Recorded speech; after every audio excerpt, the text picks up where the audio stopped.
তৃণমূলের পঞ্চায়েত সদস্যকে ধারালো অস্ত্র দিয়ে কুপিয়ে খুন করল দুষ্কৃতীরা। গতকাল ভরসন্ধ্যায় হুগলির কানাইপুর অটো স্ট্যান্ড এলাকায় একেবারে নৃশংসভাবে খুন হয়েছে ওই তৃণমূল নেতা। মৃত তৃণমূল নেতার নাম পিন্টু চক্রবর্তী ওরফে মুন্না। জানা গেছে, অটো স্ট্যান্ডে তার গ্যাস অফিস থেকে বাড়ি যাওয়ার উদ্দেশ্যে বেরিয়েছিলেন তৃণমূল নেতা পিন্টু চক্রবর্তী। সেই সময় হঠাৎই দুষ্কৃতীরা তার উপর চড়াও হন। ধারালো অস্ত্র দিয়ে এলোপাথারিভাবে কুপিয়ে পালিয়ে যায়। ঘটনায় একটি হাত একেবারে কেটে বাদ চলে যায় পিন্টু। প্রচন্ড রক্তক্ষরণ হচ্ছিল। ঘটনার পর তাকে উদ্ধার করে প্রথমে কানাইপুর হাসপাতালে নিয়ে যাওয়া হয়, কিন্তু অবস্থার অবনতি হলে সেখান থেকে তাকে কলকাতায় রেফার করা হয়, কিন্তু শেষ রক্ষা হয়নি। হাসপাতালে মৃত্যু হয় পিন্টুর। এদিকে এই ঘটনাকে ঘিরে এলাকা জুড়ে কার্যত আতঙ্ক ছড়িয়ে পড়ে। এমন নৃশংস ঘটনার পর বিশাল পুলিশ বাহিনী ঘটনাস্থলে পৌঁছে এলাকা ঘিরে রাখেন। ওই এলাকার সিসিটিভি ফুটেজ সংগ্রহ করে ঘটনা তদন্ত শুরু করেছে পুলিশ কর্মীরা। চাকুনি একদম ধারালো অস্ত্র দিয়ে আঘাত করা হয়েছে, কি বলবেন? খুব দুঃখজনক ঘটনা এবং খুব ভয়াবহ ঘটনা। আমি সিসিটিভি ফুটেজে ধরা পড়েছে, দেখছিলাম। এইমাত্র আমাদের সিপি সাহেবও এসছেন, চন্দননগর কমিশনারেটের সিপি সাহেবও এখানে এসছেন। উনি নিজে ইনভেস্টিগেশন করছেন। এতক্ষণ ওনার সঙ্গে কথা হলো। আমার সঙ্গে এই ব্লকের প্রেসিডেন্ট নিখিলবাবু আছেন, নিখিল চক্রবর্তী। ঘটনাটা ওনার এইটা গ্যাসের ডিলারশিপ, ওনার ঠিক দোকানের সামনে যে মুহূর্তে আমি দেখলাম যে বাইকে উনি উঠছেন, পেছন দিক থেকে দুজন এসে ঘাড়ে প্রথমে, তারপরে হাতে এবং তারপর সারা শরীরে অজস্র ভোজালির কোপ মারতে শুরু করলো এবং তারপর তারা হেঁটে হেঁটে এখান থেকে চলে গেছে। এইটুকু পাওয়া গেছে, বাকিটা পুলিশ ইনভেস্টিগেশন করছে।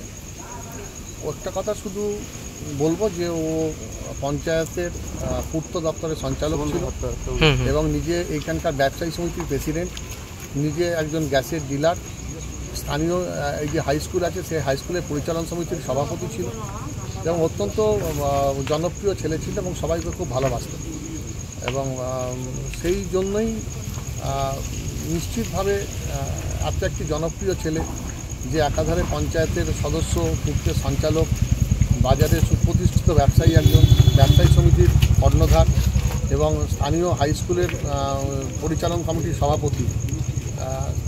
নাম আপনারা পেয়েছেন লালটু চক্রবর্তী, পিন্টু চক্রবর্তী, তার ডাকনাম মুন্না। তাই তাকে কেন এইভাবে যে আঘাত করা হলো এবং কীভাবে হলো পুলিশটা ইনভেস্টিগেশন করছে।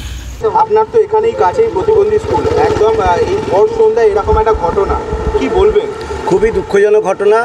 আমাদের মুন্নাদা, আমরা মুন্নাদা বলেই ডাকতাম, খুবই পরিচিত মানুষ, খুবই হেল্পফুল মানুষ। তিনি আমাদের প্রতিবন্ধী ছেলেমেয়েদের সাহায্য করতেন এবং তাদের পাশে দাঁড়াতেন। এরকম একটা জনবহুল জায়গায় এরকম একজন ভালো মানুষ যে খুন হয়ে যাবে আমরা ভাবতেই পারছি না। আসলে এই জায়গাটা একটা নিরাপত্তাহীনতায় একটা অন্ধকার জায়গা তৈরি হয়েছে, আর এখানে একটা মদের ঠেক তৈরি হয়ে আছে। আমরা খুবই দুশ্চিন্তাগ্রস্ত যে এখানে আমাদের একজন মন্ত্রী আছে, পরিবহন মন্ত্রী এখান থেকে যাতায়াত করে, তারও নিরাপত্তা যে বিঘ্নিত হতে পারে সে বিষয়ে আমরা দুশ্চিন্তাগ্রস্ত। আপনার তো এখানে স্কুল আছে, হ্যাঁ, তো সেখানে এরকম একটা মদের দোকান, আপনারা কিছু প্রশাসনকে জানাননি? এখানে মাদারমেরি স্কুলটাও আছে, জানি না কি কারণে এটা প্রশাসন নিশ্চয়ই তার দৃষ্টিগোচর আছে। প্রশাসন এখান থেকে রেভিনিউ কালেকশন করে, তাদের নজরে আছে এখানে কতদূর কি আছে, তারা জানে বিষয়টা। তুমি তো কয়েকদিন আগেই তো তোমার একটি মেয়ে, আমাদের 13 বছরের মেয়ে, তাকে ধর্ষণ করে খুন করা হলো আমাদেরই একটি ছাত্রকে, তারও বিচার চলছে। জানি না কতদূর কি এগোলো, সেটা বিচারটা চলছে। তো এই ঘটনা আগে শোনা যেত, মাদার এগুলো শোনা যেত, তারপর শান্ত হয়ে গেছে, সামনে ভোট আবার কি জানাই দিয়েছে আগের বুঝতে পারছি না পরিস্থিতি কোন দিকে যাচ্ছে। এটা প্রশাসনকে কড়া দৃষ্টিতে নজর রাখতে হবে এবং প্রশাসনে আমরা নিরাপত্তা চাই, সাধারণ মানুষের নিরাপত্তা চাই।